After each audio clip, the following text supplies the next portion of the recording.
So I slow cook my oatmeal. This is the old fashioned. I only do the old fashioned. Cook it on low.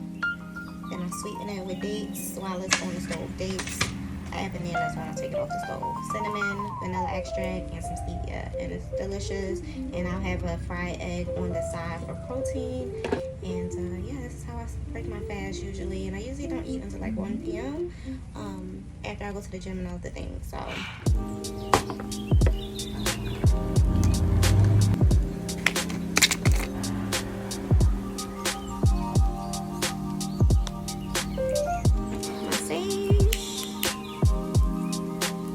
smoke all of